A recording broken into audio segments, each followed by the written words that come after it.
Imagine que tu entres dans un appartement par un matin, ordinaire. L'homme qui y vit a 34 ans.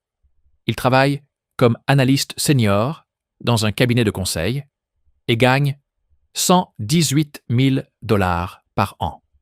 Bon salaire, excellents avantages sociaux, le genre de poste que l'on mentionne lors d'un dîner en famille et qui suscite des hochements de tête approbateurs. Son téléphone vibre à 7h12. Un courriel des ressources humaines. Objet. Mise à jour importante concernant votre poste. Son ordinateur portable est déjà verrouillé. L'accès au bâtiment a été révoqué. L'assurance maladie prend fin en fin de mois. Entre maintenant dans le 2e appartement. Même immeuble, même étage. La femme qui y vit a également 34 ans. Elle gagne 74 000 $, répartis entre un contrat marketing à temps partiel, 3 clients en freelance et une chambre qu'elle loue en courte durée. Ce même matin, l'un de ses clients lui écrit pour lui dire qu'il met un projet en pause. Elle perd 1 400 $ par mois.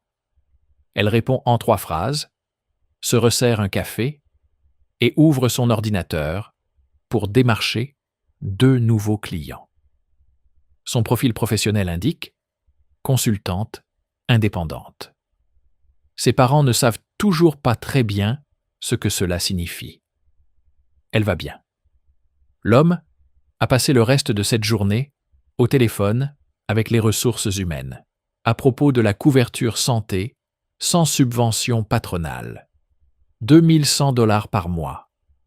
C'est plus que ce que la plupart des gens paient en loyer. Cette assurance existe uniquement pour éviter une catastrophe financière en cas de maladie entre 2 emplois. C'est une assurance contre la disparition de l'assurance. En 1980, un bon emploi en entreprise s'accompagnait d'une retraite par capitalisation. L'entreprise portait le risque de retraite à ta place. L'ancienneté médiane des travailleurs approchant la retraite était d'environ 15 ans. Aujourd'hui, l'ancienneté médiane est de 3,9 ans, le niveau le plus bas depuis plus de 2 décennies. La couverture retraite d'entreprise est passée de 38% des salariés du secteur privé à 11%. Le plan d'épargne retraite individuelle était à l'origine conçu comme un outil d'épargne complémentaire en plus d'une retraite. Puis, les retraites ont disparu et ce plan a été promu. Il peut techniquement faire le travail. Il n'a pas été conçu pour cela. Donc, quand quelqu'un dit que son emploi est stable, il veut dire que son emploi le paie actuellement.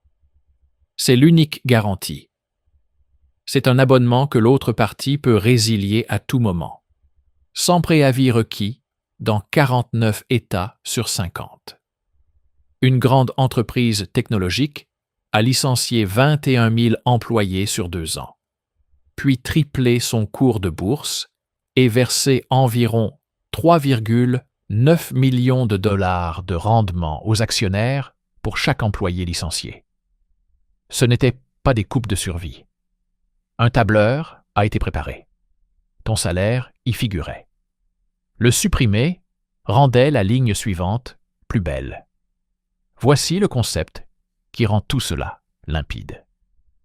Le risque de concentration signifie que tu as placé trop de ressources dans un seul actif.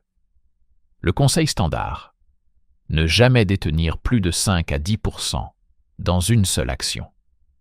Et pourtant, le travailleur moyen a 100% de ses revenus du travail concentrés chez un seul employeur. Tous les œufs dans un seul panier. Un freelance avec 5 clients perd 20% de ses revenus quand l'un d'eux part. Un cadre dirigeant qui reçoit le courriel de minuit perd simultanément 100% de ses revenus, 100% de son assurance maladie et 100% de son abondement retraite. Le freelance paraît précaire. Le cadre paraît en sécurité. Les chiffres disent autre chose. Des recherches montrent que 48% des travailleurs pensent que l'automatisation réduira les emplois dans leur secteur. Mais 63% ne sont personnellement pas inquiets pour leur propre poste.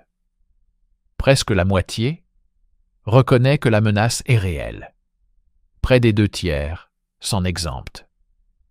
Un grand établissement financier a estimé que 300 millions d'emplois à temps plein dans le monde sont exposés à l'automatisation, avec 25 à 50% de leur charge de travail potentiellement remplaçables dès aujourd'hui. Administration et travail de bureau, 46% d'exposition. Travail juridique, 44%. Ce sont précisément les postes pour lesquels le mot stable a été inventé. Considérons un scénario concret. Un chef de projet de 38 ans gagne 115 000 $ par an. Après impôts et cotisations retraite, il perçoit environ 6 900 $ par mois. Les obligations mensuelles fixes, prêt immobilier, voiture, prêts étudiants, assurance, alimentation, charges, totalisent 4 990 $. Épargne de précaution, 22 000 $. Environ 3 mois de dépenses. Le licenciement arrive. Les allocations chômage s'élèvent à environ 4 200 $ par mois. Les obligations fixes sont de 4 990 $. Déjà dans le rouge avant d'acheter quoi que ce soit. La couverture santé sans employeur coûte 2 110 $ par mois supplémentaire.